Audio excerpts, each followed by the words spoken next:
इस वीडियो की तरफ आपके साथ डिस्कस किया जा रहा है अपडेटेड टू द का लेक्चर नंबर 11। लेक्चर नंबर 10 के अंदर हमने डिस्कस किया था MIR modified internal rate of return common life approach equivalent annual annuity approach की थ्योरेटिकल बैकग्राउंड देखा था हमने। अभी इसके अंदर हमने क्या करें, प्रैक्टिकल प्रॉब्लम देखेंगे, इनको न्यूमेरिकल देखेंगे और इनका पूरी तरह कॉन्सेप्ट को इसको ग्रैब कर लेंगे। चलिए बस डॉक्यूमेंट के ऊपर चलते हैं और कॉन्सेप्ट डिस्कस करते हैं। ये जो लेक्चर 11 आपके सामने स्क्रीन के ऊपर है, सब special areas of capital budgeting. Capital budgeting हमें पता है कि इन्वेस्टमेंट फिक्स है जो कैपिटल बजट कहते हैं। कुछ यहाँ पे रिकैप करेगा, हमने रिकैप नहीं करना, आप खुद ही देख लीजिएगा। एक या दो पेजेस के ऊपर रिकैप करना, लेकिन हमने नहीं करना, हम डायरेक्ट चलेंगे। पहले डिस्कस करें MIRR जब डिस्कस करते हैं तो उससे पहले हमें ये पता होना चाहिए कि MIRR यूज़ क्यों करते हैं। देखिए मल्टीपल IRR जब हमारे पास आ जाते हैं, अच्छा याद रखें MIR means modified internal rate of return. तो मल्टीपल IR एक इशू है जिसको रिजॉल्व करने के लिए MIRR यूज़ किया जाता है। सही है जी।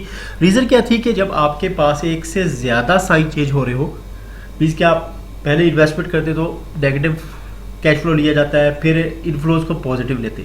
अगर एक से ज़्यादा आपके पास फोर्थ कभी आने वाले सालों में एक से ज़्यादा आपके पास आउट कैश फ्लोज हो जाते हैं, इन्वेस्टमेंट एक से ज़्यादा आपने कर दी, तो मल्टीपल IR का इशू आता है और उसके अंदर आंसर 2 आने लग जाते हैं। जब आंसर 2 आते हैं तो याद रहे कि वो दोनों के दोनों आंसर जो हमने NPV फार्मूले से फाइंड करते हैं वो दोनों ही रॉन्ग होते हैं, गलत होते हैं। उस इशू को रिजॉल्व करने के लिए MIRR का मेथड यूज़ किया जाता है। चलिए उस मेथड को यूज़ करते हैं।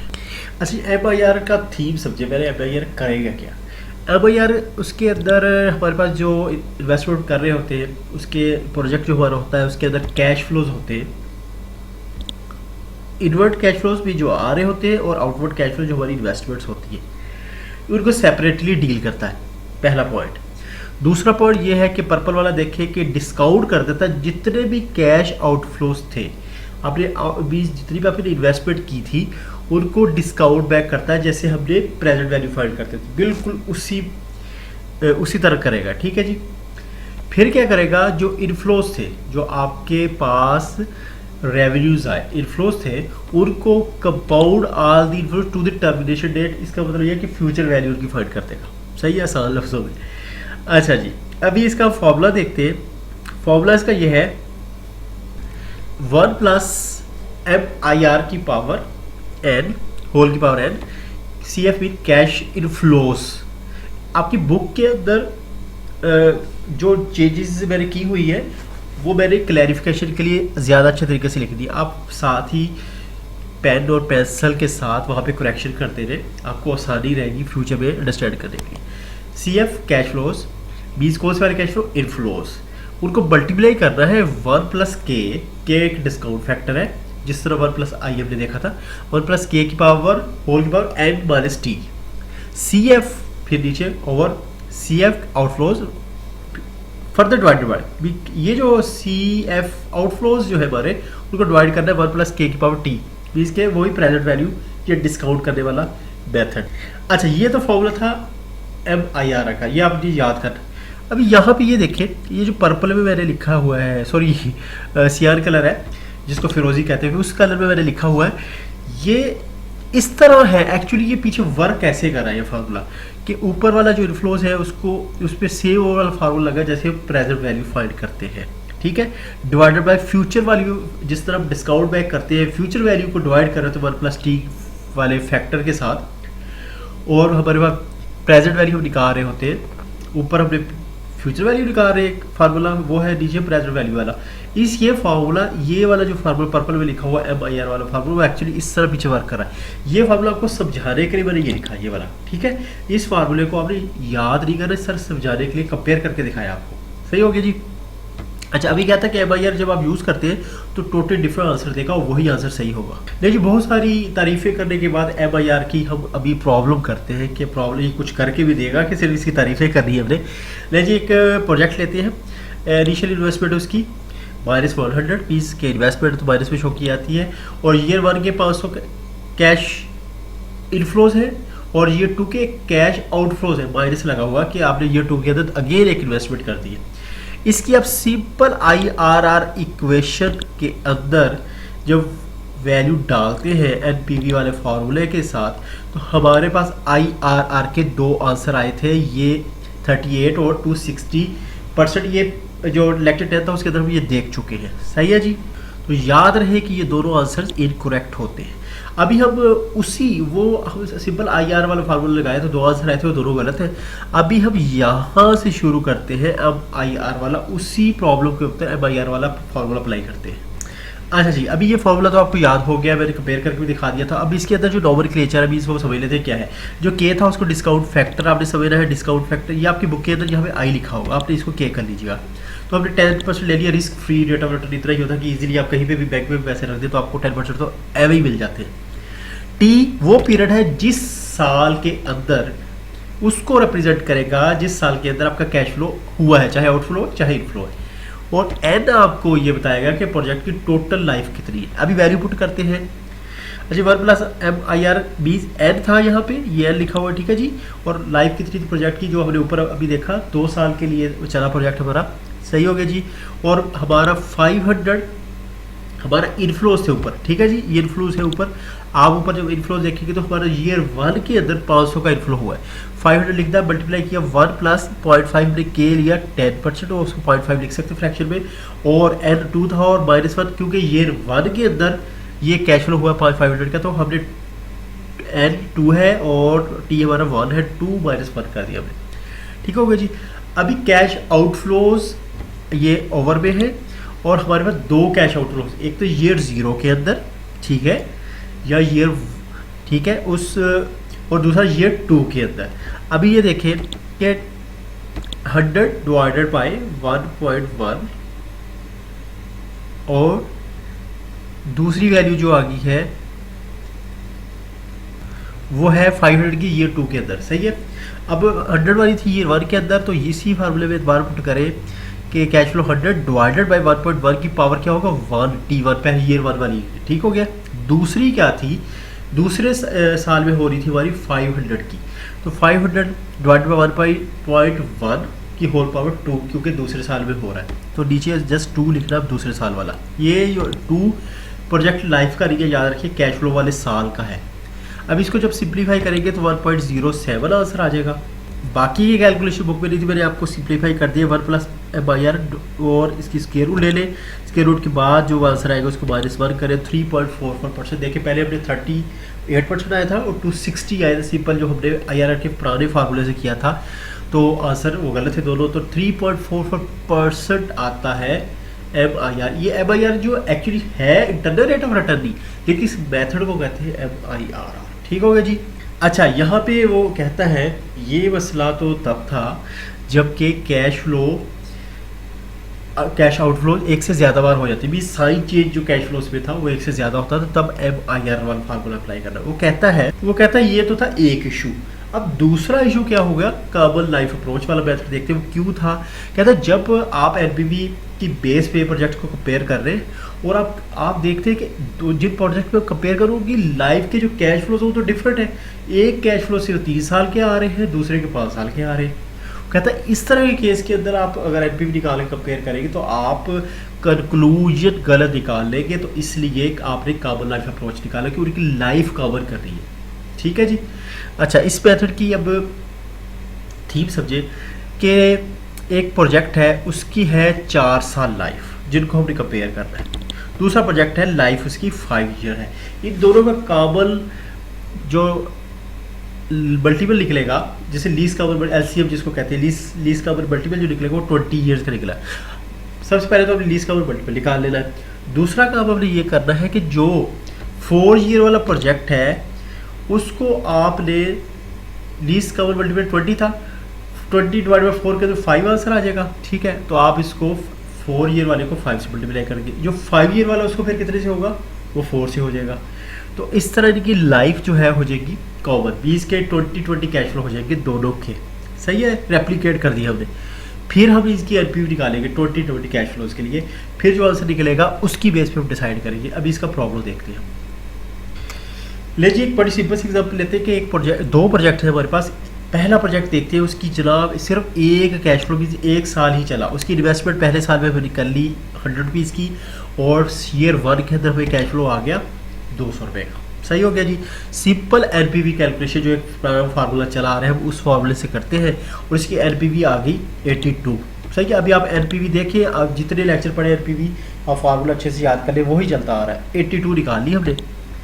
अभी प्रोजेक्ट बी देखते हैं, दो प्रोजेक्ट कंपेयर करने हैं। प्रोजेक्ट बी देखते हैं, इसकी लाइफ है 2 साल।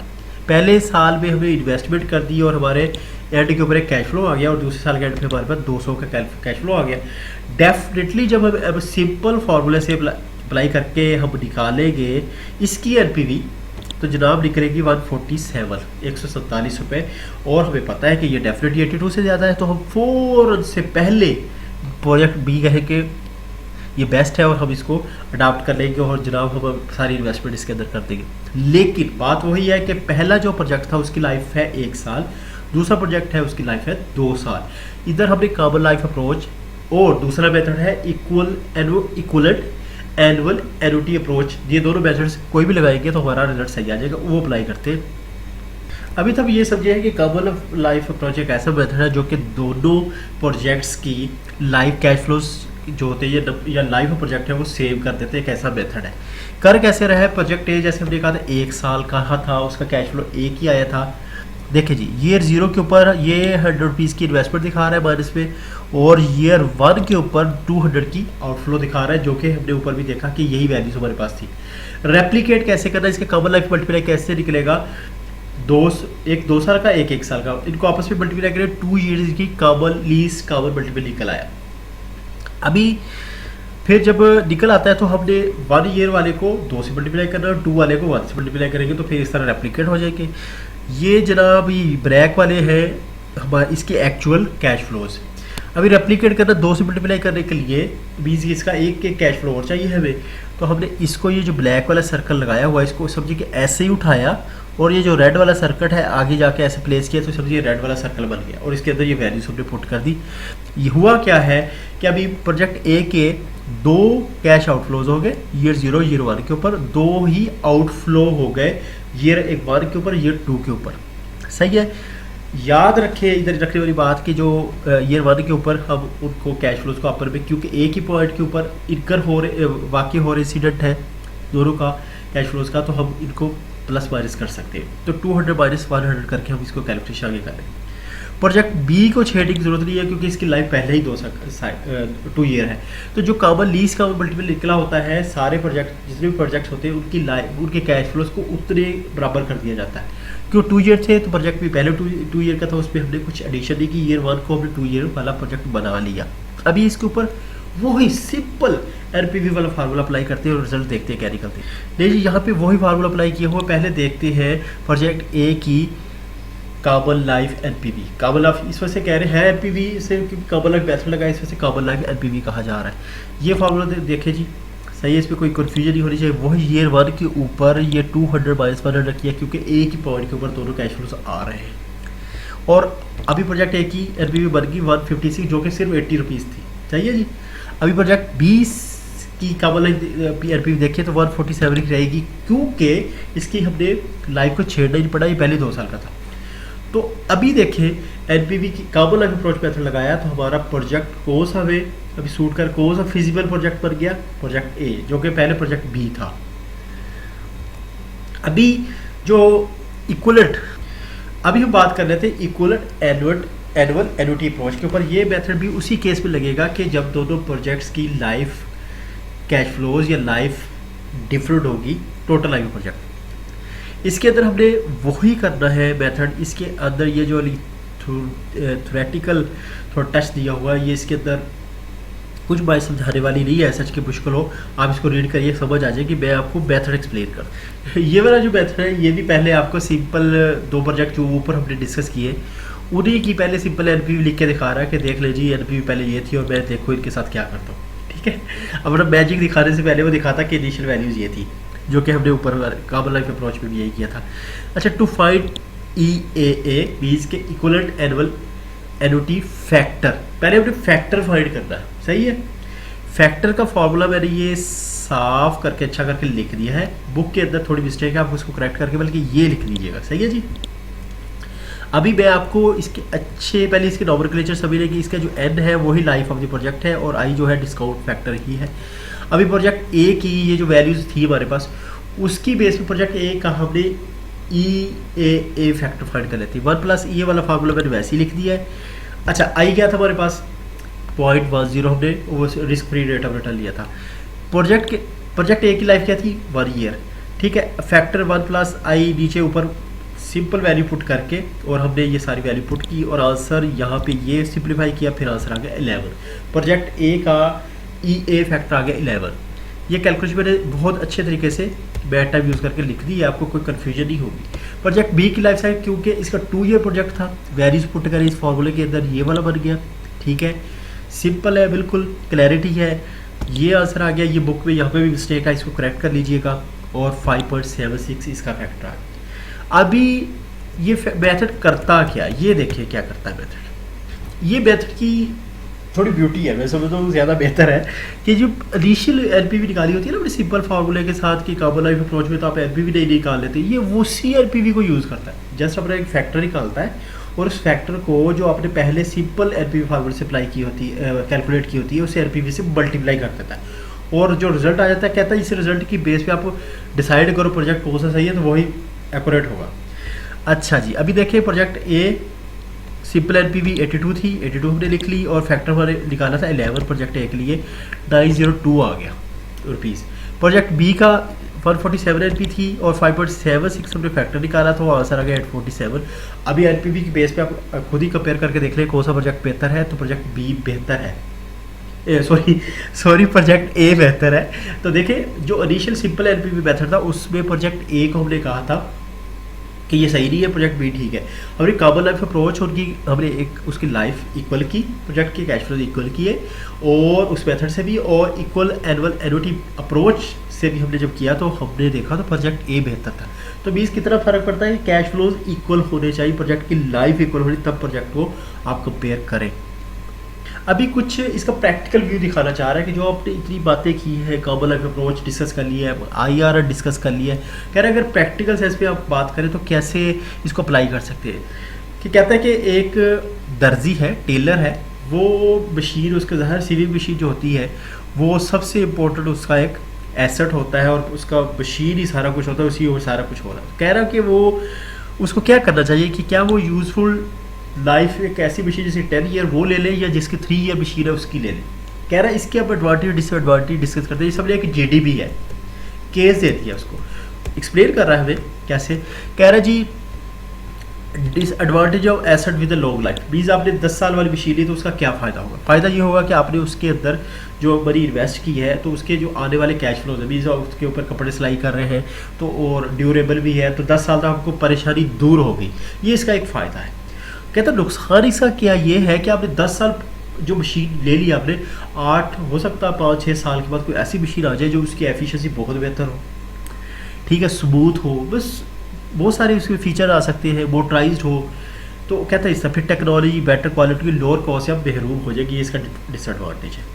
इसी तरह कहता है कि जो लोअर लाइफ वाली है 30 साल वाली, वो उसका फ़ायदा ही ये है कि वो टेक्नोलॉजी से आप अपडेट कर सकते, 30 साल बाद मशीन चेंज करें और लेटेस्ट मशीन मार्केट से उठा के तो यूज़ कर ले। फिर कहता है इसी वाले के जो शॉर्ट लाइफ वाली मशीन है उसका फ़ायदा क्या होगा। कहता हो सकता है कि आप 30 साल बाद मशीन खरीदें या कोई किसी जगह पे इन्वेस्ट करना चाहें, उस तरह की आपको मशीन और बिना आप फिर कहें यार वो 30 साल वाली ठीक थी, उसी तरह की उसी को मैं कोई अच्छी वाली ले 10 साल वाली लाइफ वाली ले लेता, कि वो उसका कहता है कि हो सकता है आप मशीन अच्छी नहीं फिर रिस्क में पड़ जाए आप और रोज़ रोज़ आपके लिए मसाइल पैदा करें। आखिर में बहुत अच्छी बात आपके साथ डिस्कस कर रहे हैं जो कि मैं भी बी के प्रोफेशनल में अपनी लाइफ में बहुत बार देख चुका हूँ। ये है जी बजट कॉन्स्टेंट। बजट कॉन्स्टेंट ये होता है जैसे आप मार्केट से कोई चीज़ खरीदने गए और आपको चीज़ पसंद है लेकिन आपकी जेब में पैसे ही उतने नहीं है और आप उसका अल्टरनेटिव कोई चाइना वर्जन खरीद के ले आते हैं, ठीक है जी। तो इंडस्ट्री के अंदर भी ऐसा ही होता है कि आप एनपीवी कैलकुलेट करते हैं, सारे कैलकुलेशन करते हैं, वेंडर भी कह रहा होता है बड़ी अच्छी चीज़ है, आप आपकी किसी दूसरी कंपनी से पता करते हैं, अब एवरीथिंग ओके, हर तरह की उसके फीडबैक अच्छा आता है उस मशीन का या जो भी आप इन्वेस्टमेंट उसका। लेकिन आपकी कंपनी कहती है कि हमारे पास इतनी इन्वेस्टमेंट ही नहीं है, हमारे पास इतना कैश है ही नहीं कि हम इस वाले प्रोजेक्ट को टेकअप कर सकें। फिर ये होता है कि आपके पास होते हैं कुछ, आप में से कुछ बैठे कह रहे होंगे तो वो बोरो कर ले बनी। देखिए बोरो करने से भी अवॉइड करते हैं, जिस तरह हम पर्सनल लाइफ में अवॉइड करते हैं ना किसी पैसे लेने से या बिला वजह कर्ज के नीचे आ जाऊँगा, इसी तरह कंपनीज भी अवॉइड करती है कि कर्ज ना लिया जाए, क्योंकि फिर कंपनी को उसके ऊपर वो इंटरेस्ट देना पड़ता है। तो बजट कॉन्स्टेंट एक बहुत बड़ा अपने में ही कॉन्स्टेंट है, एक लिमिटेशन है कि आप फ्रीली प्रोजेक्ट नहीं ले सकते। ठीक है, तो ये जितना लेक्चर लेवल का जैसे पहले का एनपीवी हम कैलकुलेट, उसका आउटकम यह है कि बजट कॉन्स्टेंट को भी मद्देनजर रखना चाहिए। चलिए इंशाल्लाह जी नेक्स्ट लेक्चर के अंदर मुलाकात हो। कोई भी कन्फ्यूजन हो तो कोशिश करें कि उसको खुद से भी सॉल्व करने की आदत डालें, गूगल करें, किसी गोरे की किसी गाले की यूट्यूब पे बहुत सी वीडियोज़ सुने, इंशाल्लाह मसाइल हल होंगे। फिर भी अगर हो तो मुझे भी आप अप्रोच कर सकते हैं, इंशाल्लाह आपको आंसर देंगे। तब तक के लिए अल्लाह हाफ़िज़, अस्सलाम वालेकुम।